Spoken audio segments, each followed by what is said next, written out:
Hello, people of the worldwide interweb. Today on the desk we have some scrap pieces of aluminum, and last year at some point I made these cool little fridge magnets that look like a piston from a car or motorcycle, whatever. And yeah, they're just three little grooves here.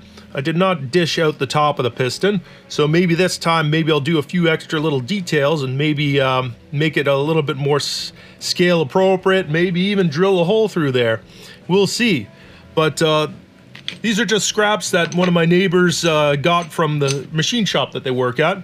And so that is actually that. That's just me spinning it down to this size and putting the little grooves in there, making a room for this big magnet. The only difference between this one and the future ones is that I got 10 of these smaller magnets here. So the still plenty strong. I just won't have to be as careful machining the edge here. So, without further ado, let's get into it and have some fun. The first order of operations is to turn the square stock into round stock. From there, I will do a pilot drill in order to receive the live center. Would have been a heck of a lot easier if my neighbor could grab some round stock instead of square stock. But never look a gift horse in the mouth.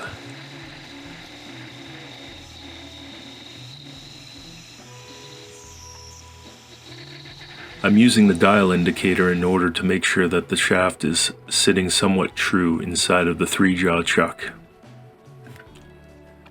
Then to turn the other end from square to round, I flip it around and do the same process within the 3-jaw chuck.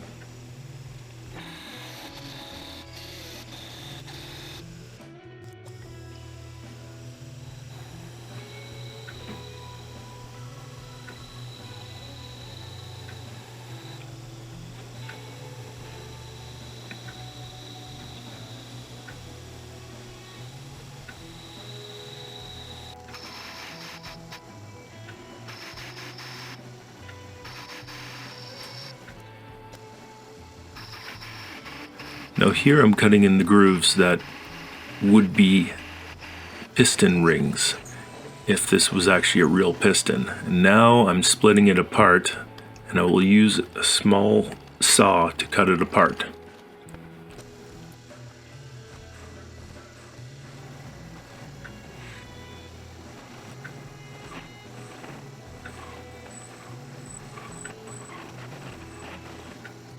Now I'll true up the end and repeat the same thing again.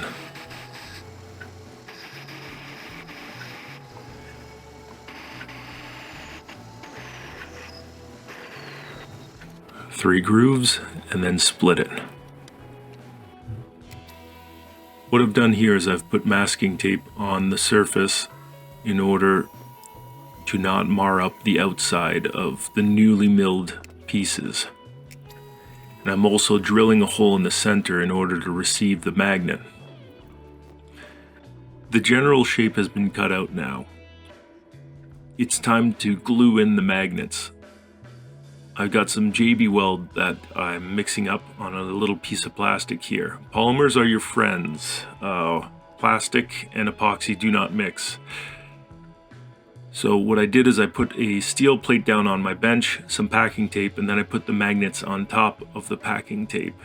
And so nothing will stick to my project there. And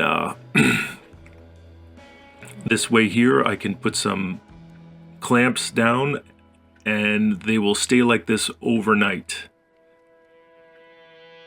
Because it's really hard to compress liquid, so those clamps were actually very necessary.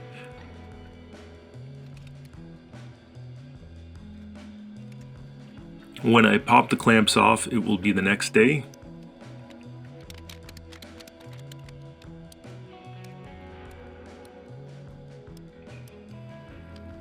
I've got a piece of emery cloth here, 120 grit, just to clean up the bottom and all of the leftover epoxy.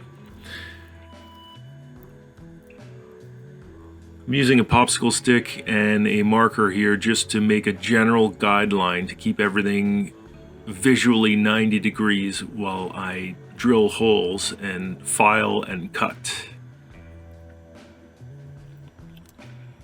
And here I'm using a center punch to guide the drill bit so it catches properly. These holes that I'm going to drill are going to look like the hole provided for the wrist pin on a piston.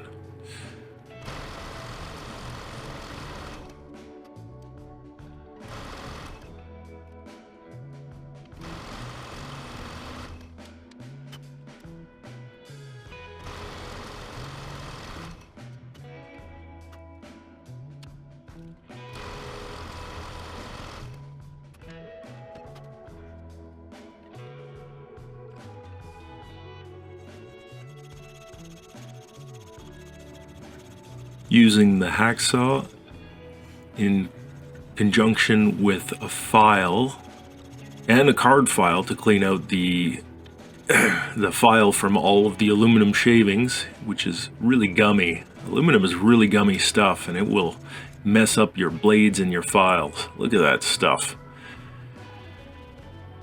Anyway, you'll see the card file pop out there very shortly. There you go.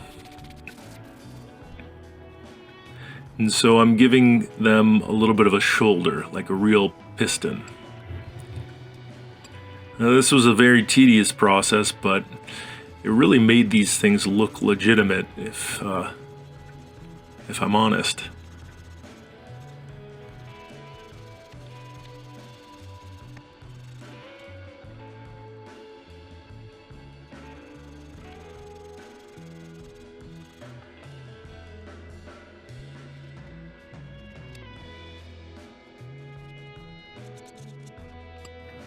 And now it's on to the bench grinder with a cotton wheel on it. It's not ideal at full RPM. I really should have a heavy-duty variac on here, or even just have a proper buffing bench grinder. But this is what I got. And we're just using a little bit of buffing compound and going over these one by one, polishing all of the details over, under, and inside of the grooves. I didn't want to make them too shiny. I wanted to make them look like something that came out of a factory. And there you have it, piston-shaped fridge magnets. What do you think of that? It was a very fun process, and I hope you enjoyed watching. And if you haven't done so, please consider subscribing. That always helps. Or give me a thumbs up. And I will catch you on the next one. Thanks for watching.